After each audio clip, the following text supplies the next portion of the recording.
네, 반갑습니다, 여러분. 우리 옆 사람과 인사할까요? 오늘 하나님의 은혜를 받으십시다. 서로. 네. 어, 태윤 집사님 목소리가 저렇게 좋으신지 몰랐는데 제 목소리가 엄청 걸릴 것 같아요, 여러분들에게. 하나님 말씀입니다. 우리 창세기 25장 19절에서 34절 말씀 제가 대신 봉독해 드립니다. 아브라함의 아들 이삭의 족보는 이러하니라. 아브라함이 이삭을 낳았고 이삭은 40세 리브가를 맞이하여 아내를 삼았으니 리브가는 밧닷 아람의 아람 족속 중 부두엘의 딸이요 아람 족속 중 라반의 누이였더라. 이삭이 그의 아내가 임신하지 못함으로 그를 위하여 여호와께 간구하매 여호와께서 그의 간구를 들으셨으므로 그의 아내 리브가가 임신하였더니 그 아들들이 그의 태 속에서 서로 싸우는지라. 그가 이르되 이럴 경우에는 내가 어찌할꼬 하고 가서 여호와께 묻자온대. 여호와께서 그에게 이르시되 두 국민이 내 태중에 있구나. 두 민족이 내 복중에서부터 나누이리라. 이 족속이 저 족속보다 강하겠고 큰 자가 어린 자를 섬기리라 하셨더라. 그 해상 기한이 찬즉 태 쌍둥이가 있었는데 먼저 나온 자는 붉고 전신이 털옷 같아서 이름을 에서라 하였고 후에 나온 아우는 손으로 에서의 발꿈치를 잡았으므로 그 이름을 야곱이라 하였으며 리브가가 그들을 낳을 때 이삭이 60세였더라. 그 아이들이 장성함에 에서는 익숙한 사냥꾼이었으므로 들 사람이 되고 야곱은 조용한 사람이었으므로 장막에 거주하니 이삭은 에서가 사냥한 고기를 좋아하므로 그를 사랑하고 리브가는 야곱을 사랑하였더라.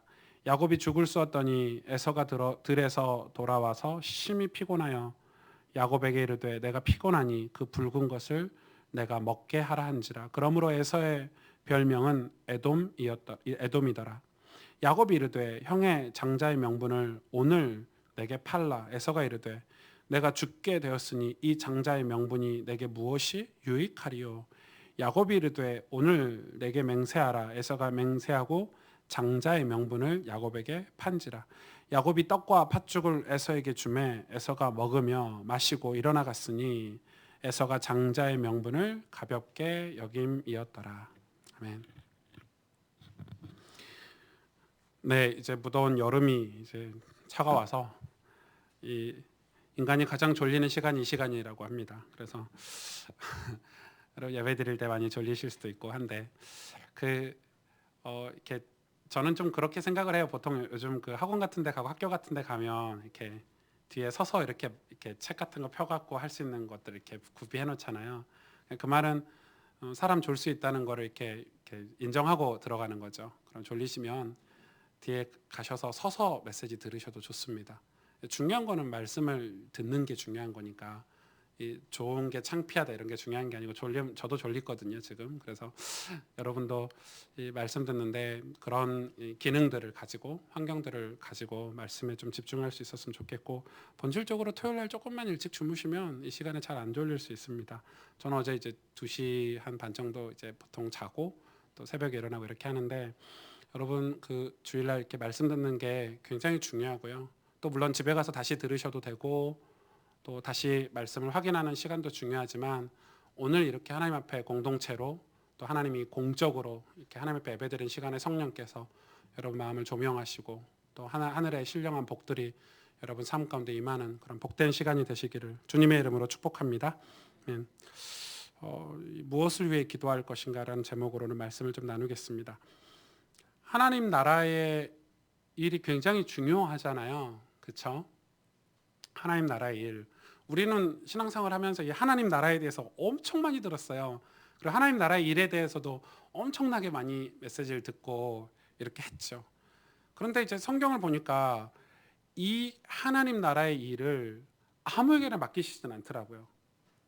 누구에게 맡기죠? 복음에 대한 분명한 이해가 된 사람에게 하나님 나라의 일을 맡기시는 거죠.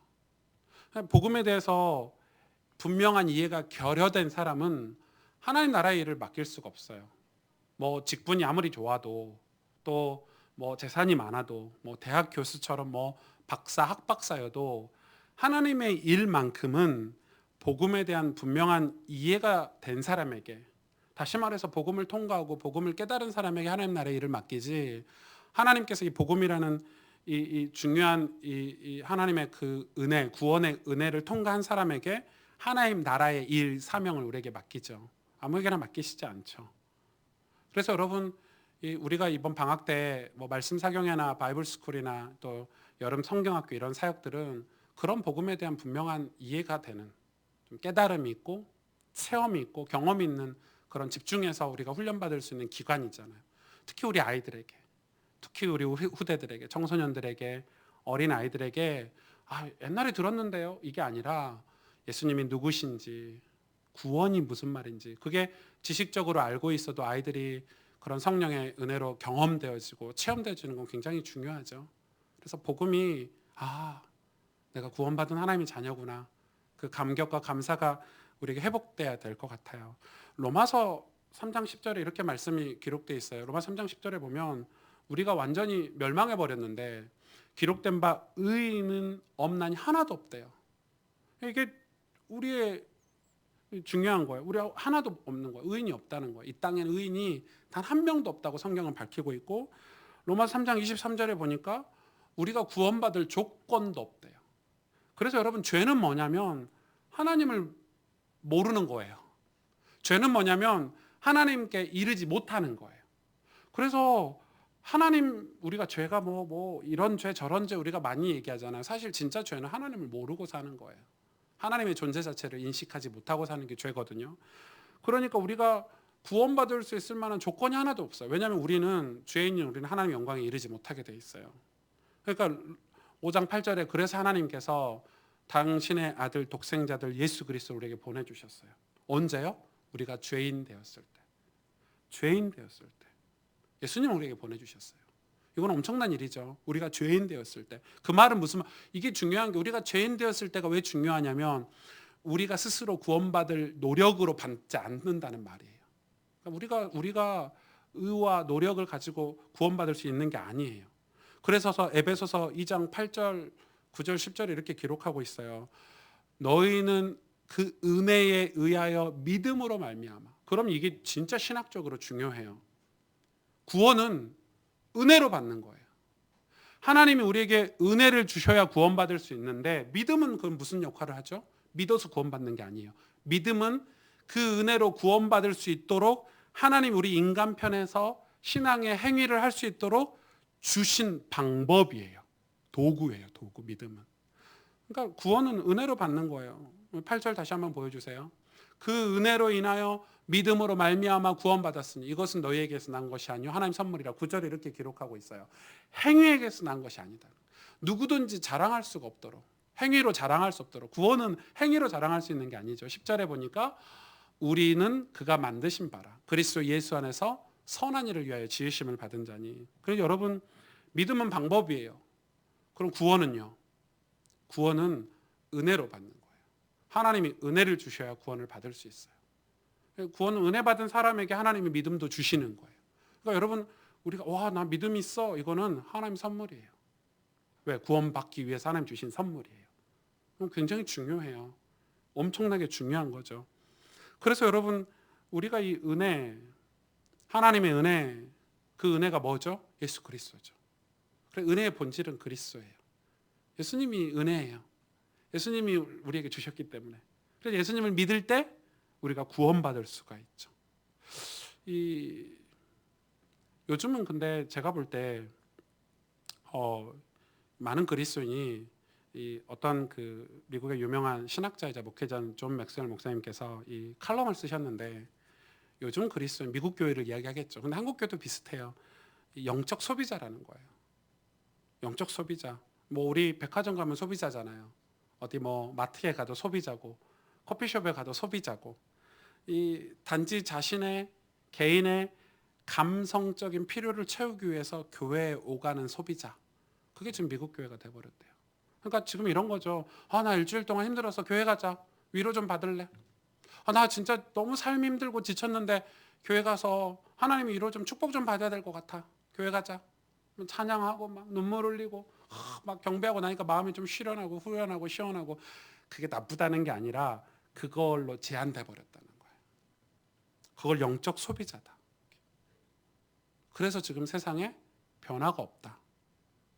그래서 그분이 그 칼럼에 이렇게 몇 가지 정리를 했는데, 첫째는 뭐냐면, 그럼 우리가 진짜 그리스도인, 하나님께 쓰임 받는, 하나님 나라의 일을 위해서 쓰임 받는 그리스도인은 한 세 가지 정도 이 체크할 사항, 점검할 사항으로 세 가지 정도 이 포인트를 주셨는데, 첫 번째가 뭐냐면, 나는 지금 변화되고 있는가?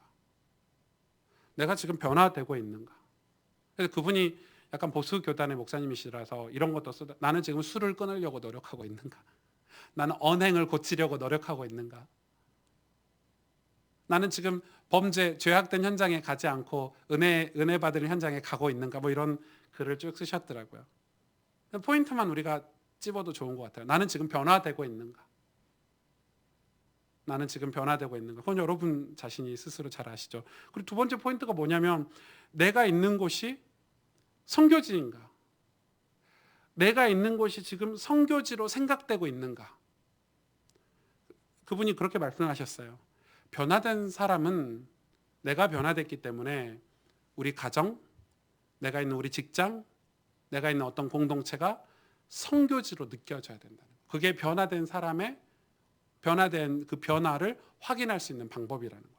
그래서 두 번째가 내가 지금 있는 곳이 선교지인가? 근데 여러분, 이 한국교회도 그렇고 우리도 그렇고, 우리는 뭐 선교지, 현장 이러면 우리가 어디 뭐 특별한 날 이렇게 날을 정해서 우리 뭐 전도 현장 가가지고 뭐 놀이터 같은 데 가서 복음 전하고 영접하고 뭐 무당촌에 가서 이게 내 현장이야 뭐 이런, 저도 진짜 그런 거 많이 했거든요. 뭐 해외 어디 가거나. 근데 그게 나쁘다는 거 아니에요. 그건 훈련 차원으로서 그게 반드시 필요한데, 현장이 그게 끝나버리는 거예요.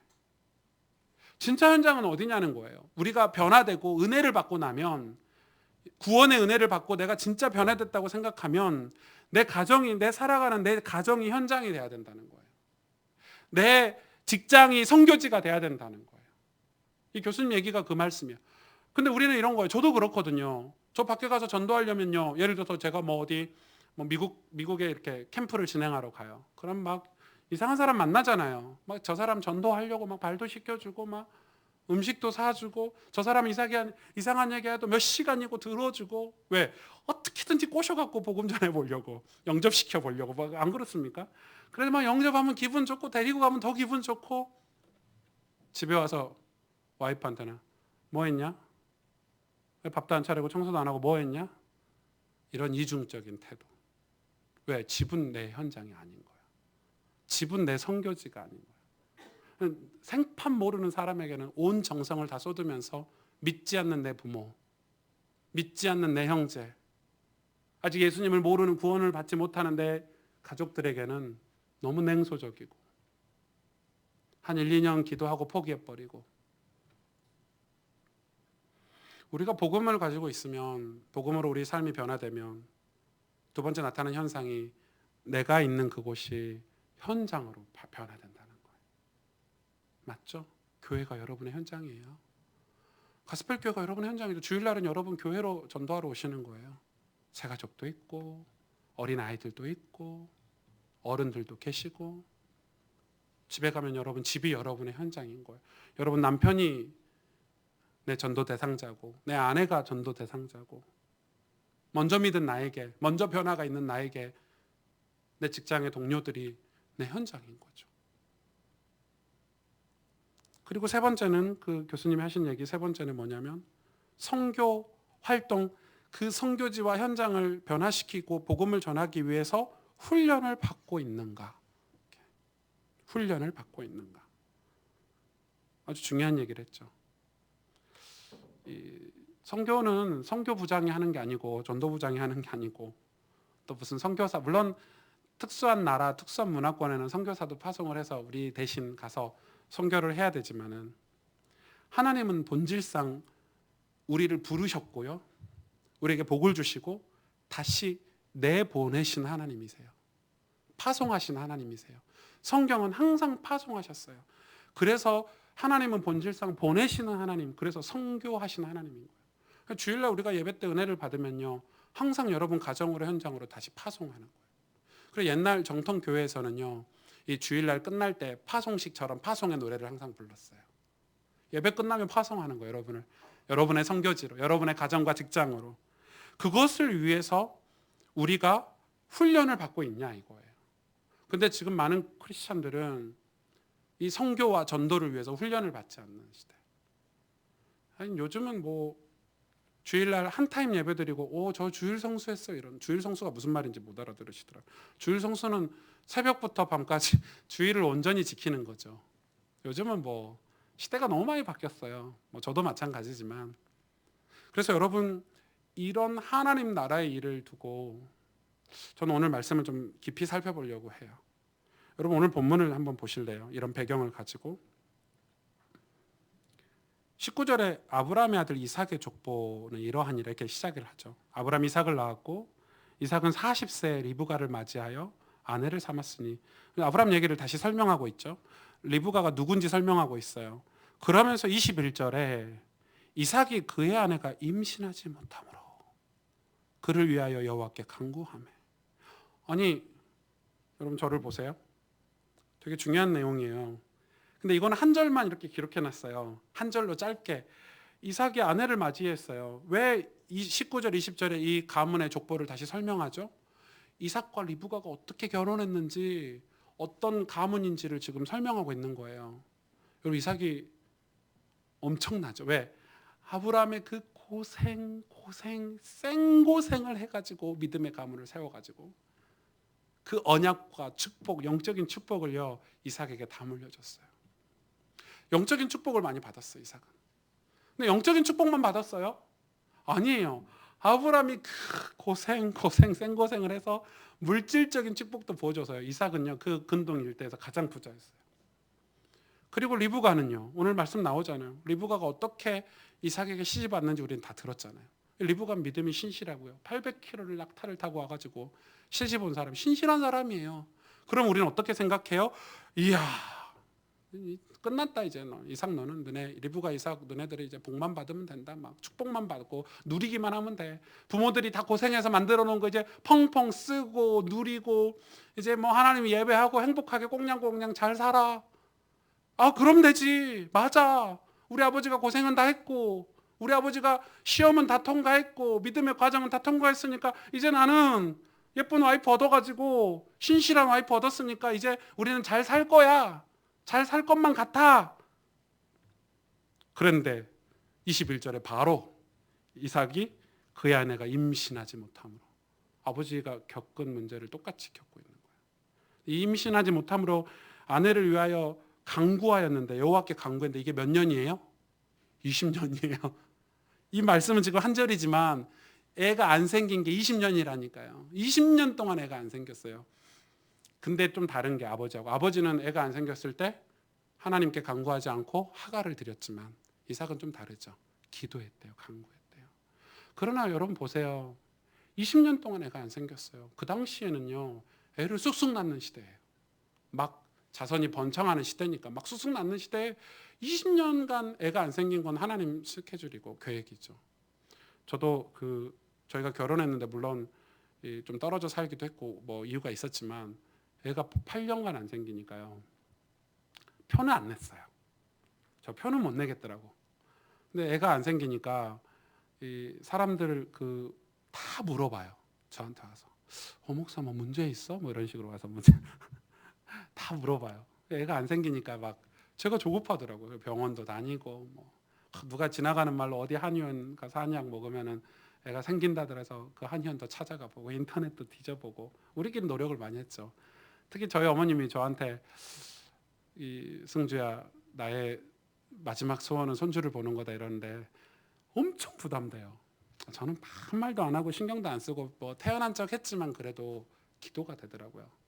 근데 다행히 저희 어머님이 좀 지혜로우신 거는 며느리한테는 그 말 한마디 안 한 거 그건 저희 어머님이 좀 지혜로우셨던 것 같고, 그게 8년 가지고도요 그게 스트레스가 되고, 왜냐면 저하고 똑같이 결혼한 제 친구들 다 초등학교 학부모, 지금 중고등학교 학부모 됐거든요. 제 친구들은. 저 한빈이 이제 4살인데 제가 계산 안 하려고 해도 계산이 되더라고요. 한빈이 대학 갈 때 제가 60대니까 막 그런 계산이 되니까 깝깝하고 막 이런 게 있는데, 지금 이삭은요 20년이에요. 20년 애가 안 생겼어요. 근데 거기서 그래서 보세요. 여호와께서 그의 간구를 들으셨으므로 21절에 그의 아내 리브가가 임신했대요. 와, 응답받았다, 임신했다. 그럼 끝나야 되잖아요. 근데 22절 보세요. 그 아들들이 그의 태 속에서 서로 싸우는지라. 이게 뭔 일이에요? 아니, 임신했는데 이제는 리브가 뱃속에서 아들들이 둘이 싸우는 거예요. 그랬더니 이제는 리브가가, 여기는 그가가 돼 있지만 여자 리브가 쉬죠. 그가 이르되 이럴 경우에는 내가 어찌할꼬 가서 또 누구에게 물었죠? 여호와께 묻자온대. 여호와께서 그에게 이르시되 두 국민이 내 태중에 있구나. 두 민족이 내 복중에서부터 나누이리라. 이 족속이 저 족속보다 강하겠고 큰 자가 어린 자를 섬기리라 하셨더라. 이게 무슨 말이죠? 정말 중요해요. 이삭은 20년간 문제가 있고 응답이 안 됐을 때 어떻게 했냐면 하나님 앞에 주권을 믿고 하나님 앞에 가서 기도하고 간구했어요. 이 리브가도 마찬가지예요. 아니, 기도해서 애가 임신했는데 또 뱃속에 문제가 생겼네? 우리 같으면 왜 하나님 도대체 이런 문제를 계속 주십니까 했을 텐데, 이 리브가는요, 내가 어찌할꼬 하고 가서 여호와께 또 물었어요. 왜요? 왜 이런 일을 이삭에게 주고 리브가에게 주죠? 우리가 부모님이 신앙생활을 잘했어요. 자식들이 신앙생활 잘할 것 같잖아요. 아니요. 우리도 기도해야 돼요. 우리도 복음을 체험해야 돼요. 왠 줄 아십니까? 하나님의 계획은 우리 자식들이 재산을 가지고 교회 왔다 갔다 하면서 꽁냥꽁냥 잘 사는 게 아니거든요. 그게 신앙의 끝이 아니거든요. 여러분, 아브라함을 부르셨을 때, 그래, 아브라함아, 네가 생고생을 하고 재산을 좀 불리고 언약 믿음도 좀 가지고 교회도 좀 잘 다니고 직분도 가지고 네 아들 이삭에게 다 물려줘라. 끝? 이겁니까? 아니죠.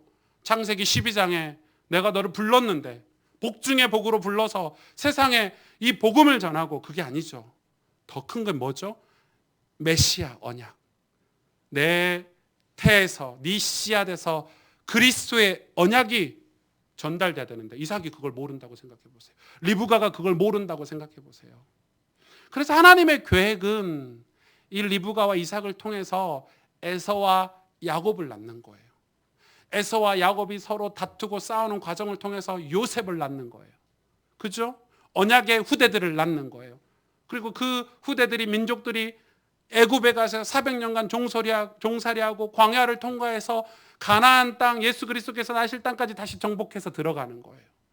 이 하나의 스토리가 오실 메시아, 오실 예수 그리스도, 우리를 구원하시기 위한 하나님의 언약 계획인 거예요. 그거를 이삭이 놓치고 꽁냥꽁냥하고 잘 사는 걸 하나님은 원하지 않는 거예요. 그래서 하나님은 우리에게 이런 문제를 주시고 고난을 주시는데, 그럼 어떻게 해야 되냐? 이삭이 배운 믿음, 리브가가 배운 믿음은 하나님 앞에 간구하러 간 거예요. 하나님께 여자와 묻자와 가로대하고 하나님 앞으로 간 거예요. 그거예요. 복음은 있는데, 우리가 메시지는 많이 들어가지고 메시지의 내용은 너무 많이 갖고 있는데, 그 말씀이, 그 복음의 말씀이, 그 메시지가 우리 삶에 적용이 되고 우리 삶에 묻어나고 우리 가슴과 우리 영혼에 가슴 절절하게 감동이 되고 은혜가 되는 것은 기도할 때라 이 말이에요, 여러분. 하나님은 당신의 일꾼들을, 하나님의 일을 감당할 사람들을 은혜 주셔서 구원하시지만, 구원하셔서 그 일을 감당케 하시는데, 그 감당케 하시는 믿음의 방법으로 기도라는 걸 우리에게 주시는 거예요. 기도할 때 은혜를 경험할 수 있어요. 기도할 때 믿음이 자라요. 그래서 하나님 우리를 기도의 자리로 이끄시는 거예요. 다윗에게 복음을 주셨죠. 어렸을 때 기름을 부으셨어요. 끝냈습니까? 거기서? 아니요. 다윗을 기도의 사람 만드시려고요, 광야로 내모셨어요. 무려 13년을 다윗을 연단하셔서요, 기도의 사람으로 만드셨어요. 이 기도가 되냐? 왜 기도가 안 되죠? 이삭이 왜 기도가 안 됐을까요? 그냥 자기가 자녀가 안 생겼으면 아마 이삭은요, 여기서 끝났을 거예요. 왜? 부자죠. 나중에 보시면 알겠지만 이삭은 우물을 팔 때마다 삶의 근원이 나와버렸어요. 사업적인 수완도 뛰어나죠. 와이프도 신실하죠. 부족한 거 하나 없는 이삭이에요. 기도할 이유가 없어요. 저도요, 제가 교회 와가지고 자꾸 기도하려고 하는데 기도하려고 이렇게 엎드려서 기도하면요, 집에서 뭐 연락이 오거나 제가 뭐 밖에서 저희 사역하는 사람들이 문자 오면요, 일어나서 가버려요. 왜? 그게 더 중요하니까. 그래서 자꾸 기도 시간이 줄어드는 것 같아요. 제가 볼 때 제가 좀 타락하고 좀 문제가 있어요. 지금 제 모습은 좀 문제가 있어요. 왜냐하면 제가 저를 고등학교 때부터 아시는 분들은 아시겠지만 제가 실업계 고등학교 나왔거든요. 대학을 고신대 신학과가 조금 괜찮은 학교예요. 조금 괜찮아야 들어갈 수 있어요. 공부를 좀 잘해야 들어갈 수 있어요. 경쟁률이 좀 세니까. 제가 이제 실업계 나와서 내신은 1등급 받았어요. 내신 1등급 서울대나 가려면 받죠. 네, 근데 뭐가 문제죠? 수능이 문제야. 수능은 어느 정도냐? 내신 1등급의 절반이야. 수능은 예를 들어서 뭐 200점 만점이면 한 100몇 점 이렇게 되는 거죠. 수능은 뭐 수학은 거의 찍었으니까 제가. 그래서 이제 교수님이 이제 탁 테스트 하는데 내신 1등급이면 전교 1, 2등 하는 애인데 수능 점수가 형편이 없거든. 교수님 아시는 거죠. 자네 그 실업계 고등학교 나왔나? 예, 그렇습니다. 여기 신학교를 왜 오려고? 왜 왔어? 이랬더니 제가 고등학교 때 복음을 받고 막 간증 이렇게 했더니 그래. 그러면서 그럼 열심히 공부했습니다. 학교에서 여기 오려고 뭐 이렇게 했더니 합격시켜 주신 케이스인데 저를. 근데 그게 중요한 게 아니고 신학교를 갔더니요. 제 친구들이 한 60명 뽑았는데 와, 다 영어도 잘하고요. 악기도 다 다루고요. 왜냐하면 이미 오랫동안 목회자 훈련을 다 해온 친구들. 심지어 저는 몰랐는데 그쪽 교단에는 그 후견인 제도 같은 게 있더라고요. 와, 제 친구들 다 후견이 있어요. 뭐 차도 야, 너 어떻게 차를 사 했더니 후견이 사줘. 장학금도 주고요. 이 사람 한 사람을 목회자 만들기 위해서 기도 배경이 다 있는 거예요. 저는 불신자 가정이에요. 이미 가서 눌리더라고요. 실업계 고등학교 나왔어요. 여러분 납땜하다가 가서 교의학 수업 한번 들어보세요. 철학 수업 들어보세요. 와, 잠이 안 와. 뭔 말인지 못 알아먹으니까. 답답해서 잠이 안 와. 듣고 싶은데 못 듣는 거 아세요? 그래서 제가 그때 이런 생각이 들더라고요. 내가 이 친구들하고 같이 물론 이 목회자가 돼야 되겠지만 내가 하나님께 쓰임 받을 수 있는 조건이 하나도 없는데 내가 어떻게 하면 하나님께 쓰임 받을 수 있을까? 어떻게 하면 내가 하나님께 쓰임 받을 수 있을까? 그때 생각한 게 그래, 기도밖에 없구나. 내가 여기서 살아남을 수 있는 방법은 기도밖에 없구나. 그래서 저희 학교에 보면 저희 모교에 보면 이 대학교회가 있어요. 신학교회니까 도서관 저 위에서 내려오면 대학교회가 있는데 제가 공부를 마치면 도서관에서 이렇게 과제도 하고 성경도 읽고 이렇게 자취방에 가기 위해서 내려오다가 그 대학교회를 항상 들렸어요. 8시에 들릴 때도 있고 9시에 들릴 때도 있고 지금 모르겠는데 그때는 대학교 문을 한 12시까지 항상 오픈해 놓으셨거든요. 그럼 마지막 문 닫을 때까지 있는 사람은 나 한 사람. 그러니까 기도를 평균 2시간, 3시간씩 했던 것 같아요. 할 일이 없어요. 기도 말고는. 지금은요. 기도를 너무 안 하는 거예요. 그때는 기도하니까요. 아무것도 없지만 두려울 게 없었어요. 여러분 그렇게 기도하고 밖에 나오면요. 세상을 다 가진 것 같아요. 은혜가 너무 많으니까. 사실 기도하면서 다 치유받고 치료돼요. 얼마 전에 한 잡지에서 기독교 잡지에서 우리나라 청년들 20대, 30대, 뭐 40대 이렇게 이 기도를 조사한 뭐 확실하진 않지만 리서치를 했더라고요. 평균 기도 시간. 30대 크리스찬들이 평균 기도 시간이 10분이 안 돼요. 하루가 아니고 일주일 단위로. 멀리 내다볼 필요 없어요. 여러분 들여다보면 돼요. 여러분 일주일에 몇 분 기도하십니까?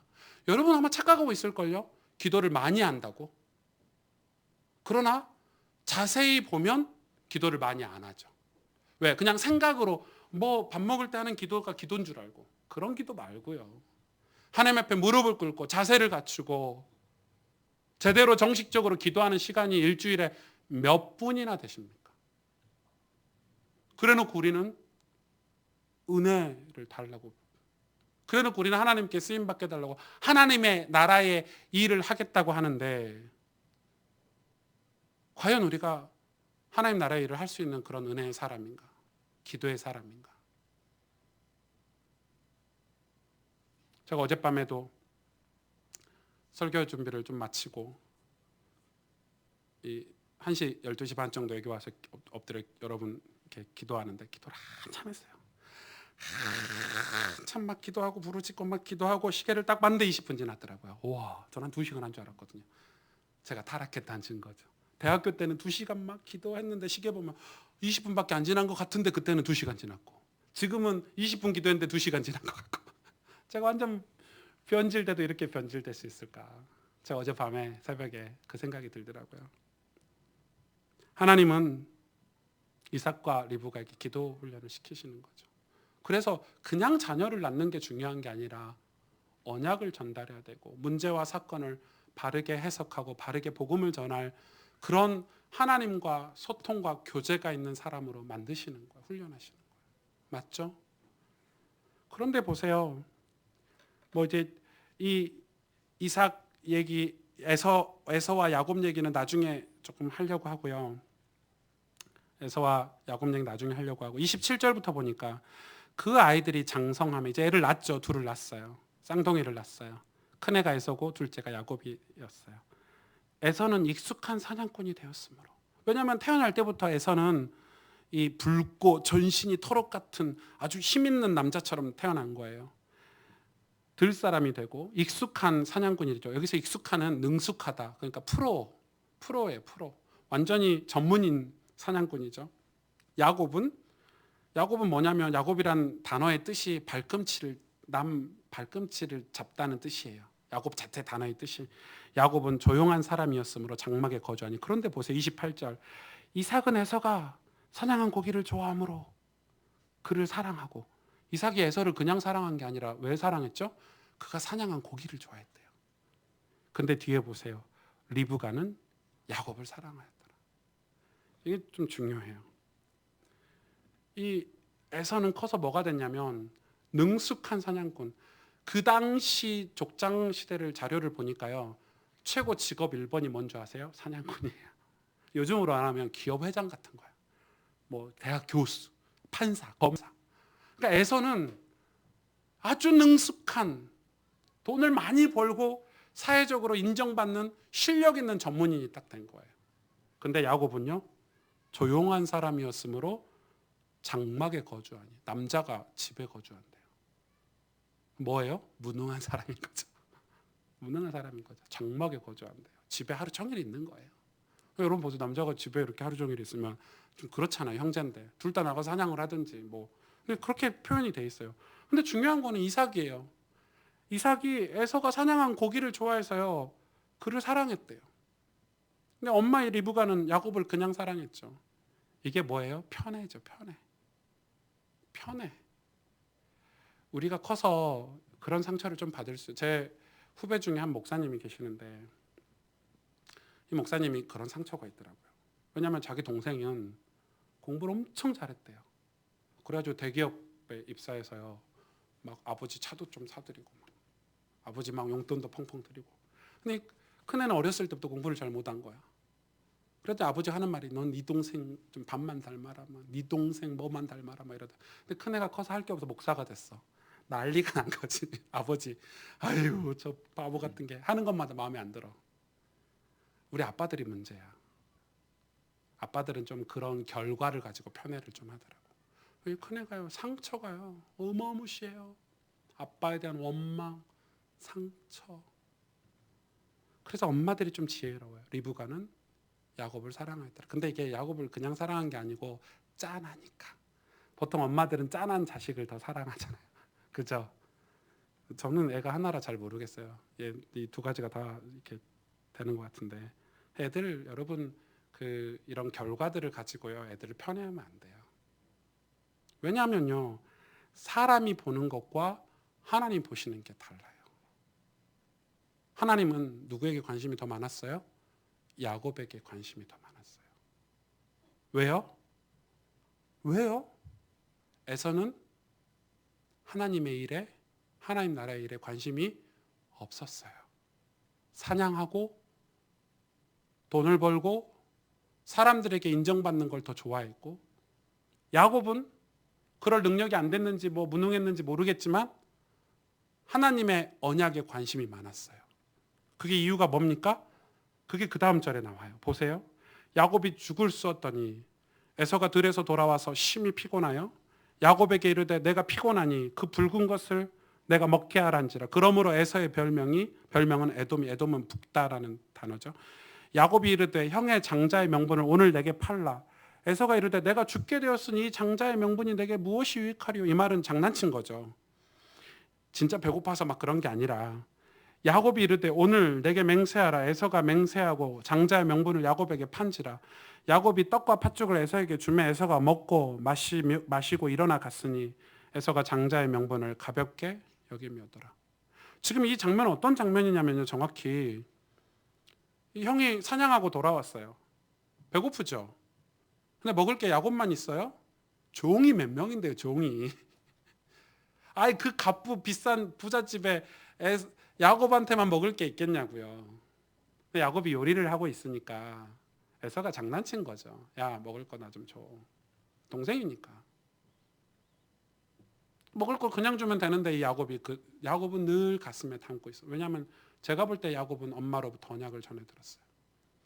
장자권, 형 장자의 명분을 내게 팔아. 그럼 이거 줄게. 형이 대수롭지 않게 여긴 거예요. 장자권 너나 가져. 지금 배고파 죽겠는데 지금 그게 문제냐? 너 가져. 맹세해. 맹세할게 가져. 그러면서 오늘 뭐라고 기록되어 있어요? 장자의 명분을 가볍게 여겼더라. 이 장자의 명분은 무엇입니까?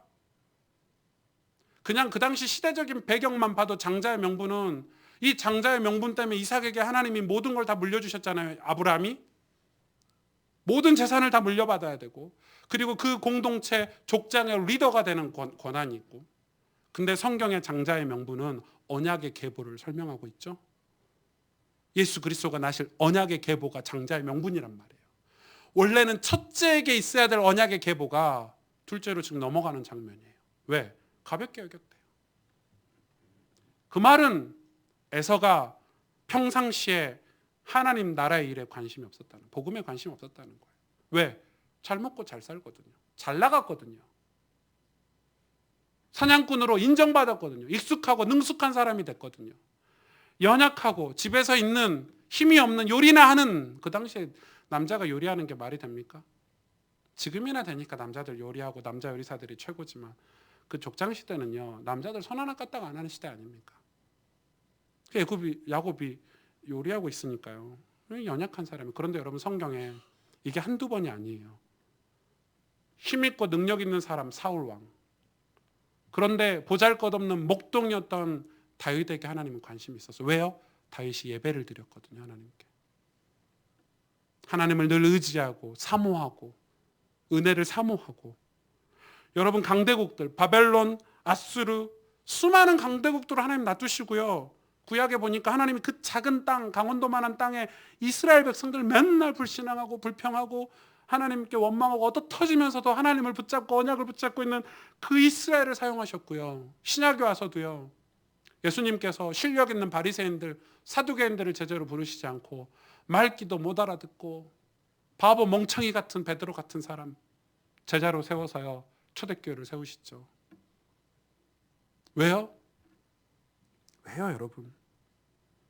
하나님 나라의 일, 하나님이 하시는 일은 전적으로 하나님을 의지하는 사람에게만 주시기 때문에, 전적으로 하나님의 주권을 인정하고 믿는 사람에게만 주시기 때문에 에서 같은 사람은 영원히 하나님 나라의 일을 감당을. 왜냐하면 내가 뭐 잘하는데, 뭐 하나님 은혜 없어도 살아. 우리는 사냥 이렇게 잘 되는데, 뭐 또 교회 가서 기도하고 있어. 지금 쓸데없는 이런 시대에. 야, 내가 회사에서 버는 돈이 얼마인데 교회 가서 그 더러운 바닥에 엎드려서 기도하고 그러냐. 이런 식이죠. 이해가 되세요? 장자의 명분을 가볍게 여기면, 뭘 가볍게 여겨서? 구원을 가볍게 여기는 거예요. 교회를 가볍게 여기는 거예요. 예배를 가볍게 여기는 거예요. 하나님의 은혜를 가볍게 여기는 거예요. 근데 이게 어디에서 출발했죠? 창세기 3장에 사단의 전략이었잖아요. 하나님의 약속을 가볍게 여기게 만들었어요. 야, 내가 스스로 신이 될 수 있어. 야, 너도 눈이 밝아서 네가 스스로 네 인생을 개척해서 성공할 수 있어. 아담과 하와에게 준 사단의 유혹이었죠. 그래서 은혜에서 멀어지고 하나님의 약속을 가볍게 여겼어요.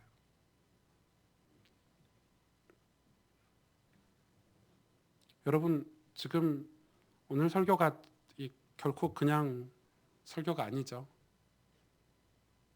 우리의 신앙을 확실하게 점검해야 됩니다. 우린 무엇을 위해서 기도해야 되죠? 하나님 우리를 기도를 시키긴 해요. 하나님 목적은 우리가 기도하는 거예요. 그런데 기도의 내용이 무엇입니까? 구원이죠. 언약이에요. 더 정확히 얘기하면. 여러분 그거 아니면 우리가 기도할 이유가 없잖아요. 우리가 부모 형제를 위해서, 이 나라 이 민족을 위해서, 복음이 없어서 죽어가는 저 나라들을 위해서 눈물로 그 하나님의 마음을 헤아려서 한을 가지고 기도하는 그런 교회들이 점차 사라지고 있어요. 요즘 대형 교회들 제가 다 가보진 않았지만 자료에 보니까 3,000명 교회인데 주일날 3,000명 출석한대요. 새벽기도 몇 명 나오냐? 30명 나온대요. 300명도 아니고 30명. 3,000명 주일날 교회 오는데 새벽기도는 30명. 그것도 다 이제 할머니 권사님들. 저희 교회는 새벽기도 안 하는데 그런 말할 자격이 있습니까? 없죠. 없지만 그런 상황을 지금 말씀드리는 거예요. 더 이상 이 나라의 민족, 이 땅의 청년들과 젊은이들과 우리 후대들을 위해서 눈물로 기도하는 세대가 사라지고 있어요. 그 말은 무슨 말이죠? 은혜에서 점차 멀어지고 있고 구원에서 멀어지고 있고 다음 세대는 어떻게 될지 모르는 거예요. 하나님이 신약에 사도 바울을 부르셨죠. 왜 부르셨죠? 한번 보실래요? 사도행전 9장 10절에 보니까 사도행전 9장 10절에 이렇게 사도 바울 부르는 장면이 나오시는데 이렇게 나오죠. 그때 다메섹에 아나니아라 하는 제자가 있더니 주께서 환상 중에 불러 이르시되 아나니아야 하시거늘 대답하되 주여 내가 여기 있나이다니 주께서 이르시되 일어나 직가라는 거리로 가서 유다의 집에서 다섯 사람 사울이라고 하는 사람을 찾으라 그가 기도하는 중이니라. 그가 아나니아라 하는 사람이 들어와서 자기에게 안수하여 다시 보게 하는 것을 보았느니라 하시거늘 아나니아가 대답하되 아나니아가 이제 대답하는 게 아니에요. 따져 묻는 거죠. 주여 이 사람에 대하여 내가 여러 사람에게 듣사온즉 논리적으로 얘기하죠.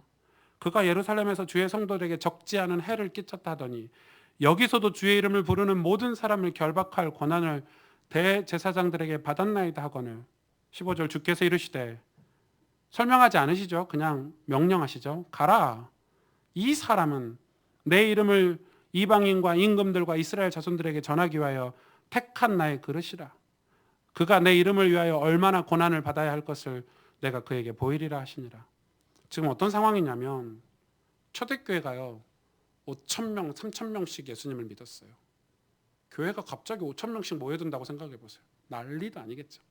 막 전도하고 복음 전하고 막 기적들이 일어나고 막 사도들을 통해서 막 난리가 있는데 그 한 사람도 이방의 복음을 전한 사람이 없는 거예요. 하나님이 고넬료라는 사람을 통해서 이방에 복음 전하라고 이 모든 사인 사건을 주셨는데도요. 이스라엘 이 유대인들이요 꼼짝도 하지 않았어요. 꼼짝도 하지 않았어요. 그래서 하나님이 택하신 사람이 누구냐면 그 당시 교회 다니는 사람을 핍박하는 사울이라는 사람을 택했어요. 왜냐하면 왜 이게 중요한 줄 아세요?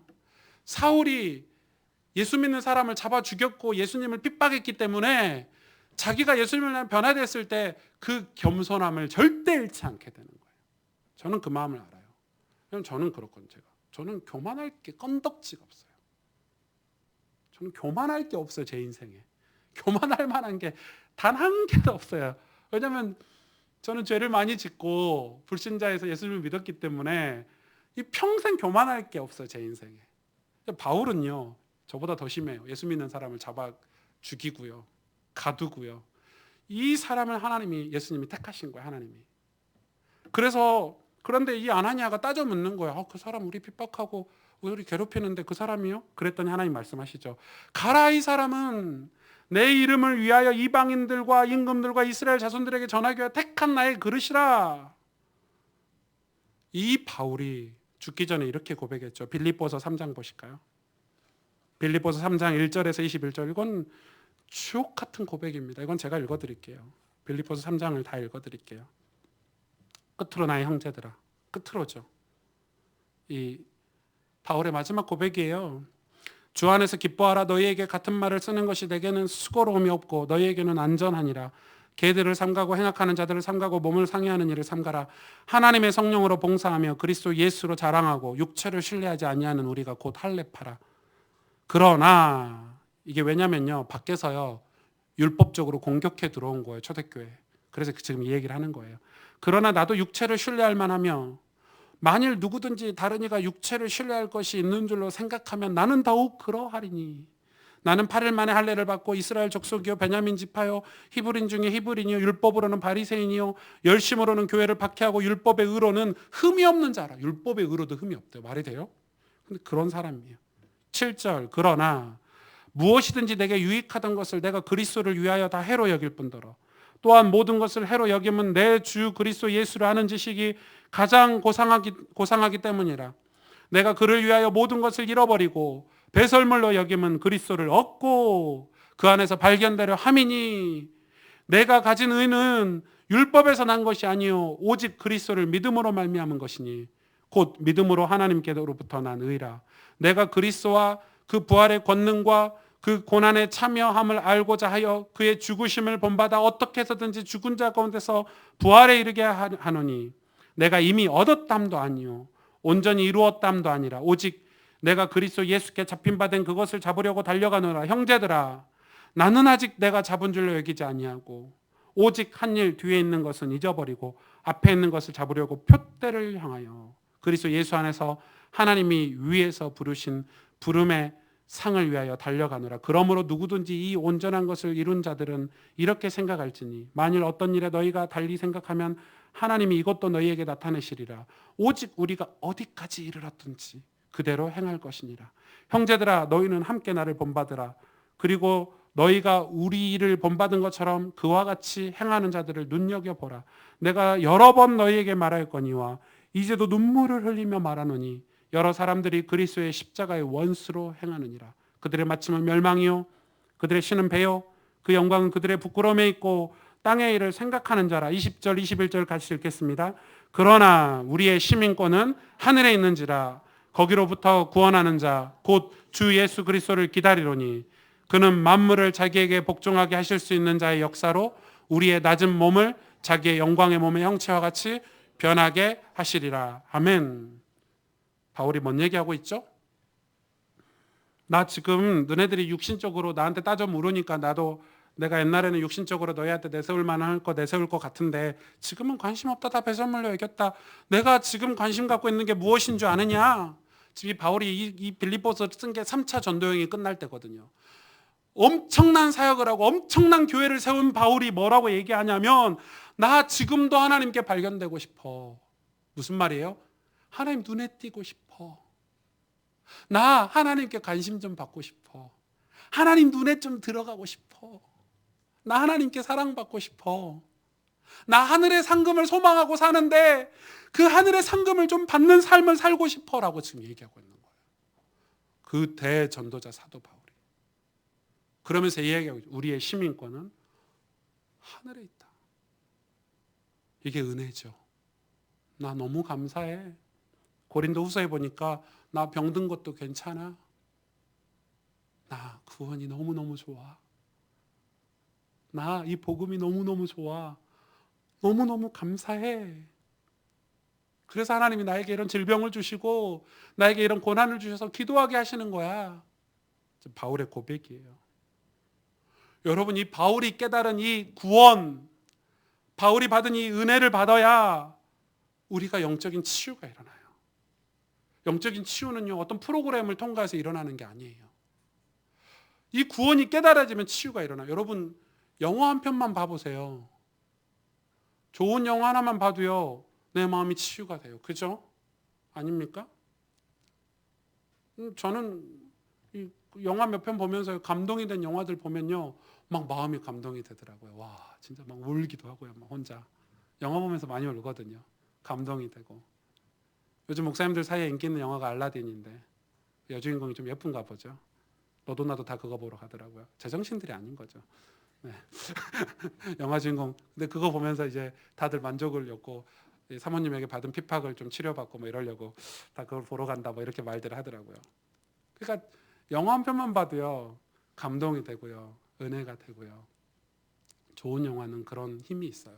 그런데 여러분 예수님의 그 구원이 깨달아지고 그 가슴 절절하게 그 십자가의 보혈의 은혜가 기도를 통해서 은혜로 내게 오면 치유요?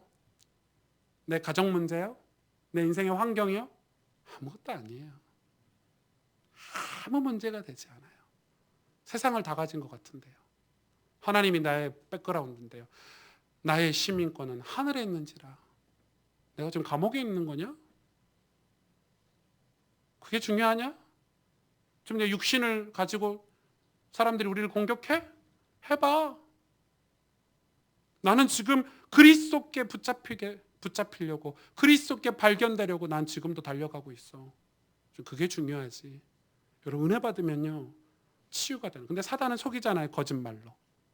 자꾸 속인단 말이에요. 우리 겉모양으로, 겉사람으로, 육신으로. 그래서 거기에 포로가 되게 하고 무능하게 만들고 무지하게 만들고 세상 노예로 살아가도록 만들어버리는 거죠. 죄는 네가 하나님처럼 될 거다 이거잖아요. 우리가 하나님처럼 될 수 있어요?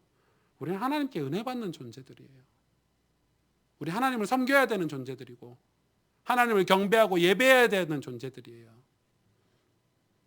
무엇을 위해 기도하시겠습니까? 왜 교회가 문을 닫죠? 한국 교회가 왜 이렇게 문을 닫고 있고 어려움을 겪고 있죠? 교회가 재산이 부족해서입니까? 헌금이 부족해서입니까? 교회 안에 전문인이 없어서 그렇습니까? 교회 안에 무슨 능력 있는 사람이 없어서 교회가 문을 닫습니까, 여러분? 은혜가 흘러가지 않잖아요. 은혜가 사라져 버렸잖아요. 우리의 가정 문제, 우리의 직장 문제, 경제 문제, 우리 인생의 문제 솔직히 어떻게 해결이 됩니까? 해결 안 돼요. 이거 해결하면 이 문제가 오고 이거 문제 해결하면 이거. 그게 인생이에요. 그게 세상에서 살아가는 그 죄악된 세상에 살아가는 인생의 문제예요. 아 여기 취직했으니까 좋아. 아 이제 대학 갔으니까 내 인생은 끝났어. 야 대기업 취직했으니까 끝났어. 야 뭐 복권 당첨됐으니까 끝난 거야. 이제 아들 낳았으니까 끝났어. 이게 아니란 말이에요. 우리 인생의 문제는 은혜 안에 들어갈 때 해결돼요. 해결되는 게 아니죠. 그 문제 많은 세상을 살아갈 힘을 얻게 되는 거예요. 다르게 해석하고 다르게 판단하고 다른 초이스를 하면서 살 수 있는 영적인 힘이 생기는데 은혜 안에 들어가야 해요. 그 십자가의 보혈의 은혜 안에 들어가야 그 하나님하고 교제하고 하나님과 가까이 그 기도 생활을 함으로써 오는 그 은혜로 말미암아 하나님 나라의 일이 보이기 시작하는 거예요. 아, 우리 가정이 선교지구나. 우리 집이 현장이구나. 내 남편이 내가 기도해야 될 대상이구나. 우리 부모님이 내가 예수 그리스도 이름으로 내가 먼저 은혜를 받았는데 우리 부모님을 기도하고 섬겨야 되겠구나. 무엇을 위해서 기도해야 돼요, 여러분? 우리는 신학이 아니라요. 성경으로 돌아가서 답을 찾아야 돼요. 그래서 방학 때마다 우리가 바이블 스쿨을 하는 거예요. 어른들을 위한 성경 학교. 그래서 여러분 신앙생활을 하는데 주일날 설교 시간에 그걸 다 설명할 수 없잖아요. 구원 이러면 설명할 길이 없잖아요. 왜냐하면 성경 본문을 강의해야 되니까. 그래서 그 구원을 성경적으로 신학적으로 찾고 자세하게 설명하고 그 백그라운드를 그 배경을 자세하게 설명하기 위해서 바이블 스쿨을 하는 거예요. 방학 때마다. 여름 성경학교는 아이들을 위한 성경학교. 그거는요. 좋은 성도가 우리 후대들에게 우리 아이들이 복음을 체험하고 예수 그리스도를 인격적으로 만나고 그들의 인생의 가운데 하나님의 은혜가 스며들 수 있도록 우리가 집회를 하는 거예요. 어른들을 위한 집회 말씀 사경에도 마찬가지예요. 이게 원래는 수련회인데 정교인 수련회인데 전 수련회라는 단어를 그닥 그렇게 좋아하진 않아요. 저는 수련회는 그냥 수련하는 거잖아요. 원래는 이 정통 교회에서는 말씀 사경이 왜 말씀을 가르치고 말씀으로 깨우치다라는 뜻의 말씀 사경이라는 단어를 원래는 옛날엔 다 썼었어요. 제가 다시 끄집어낸 거예요. 말씀 사경회를. 다른 거 안 하겠다 이 말이에요. 수련회 안 하겠고 말씀 사경회 하겠다 이거예요. 그래서 그냥 그때는요, 하나님 말씀으로 우리를 조명하고 우리의 문제를 두고 기도하고 같이.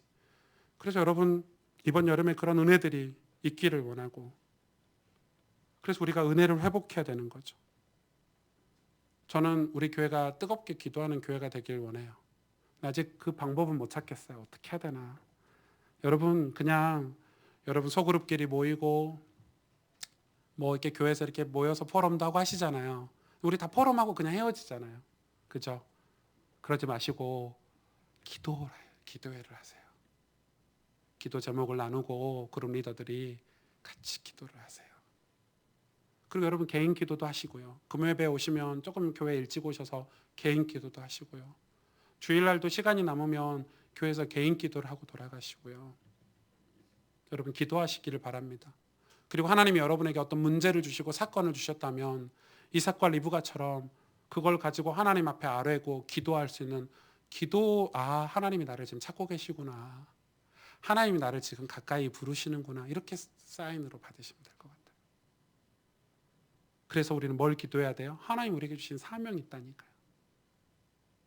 하나님 우리에게 주신 약속이 있어요. 기도하고 은혜를 받아야 그걸 알 수 있어요. 하나님 나라의 일. 하나님 은혜가 여러분에게 임하기를 원합니다. 함께 기도하겠습니다.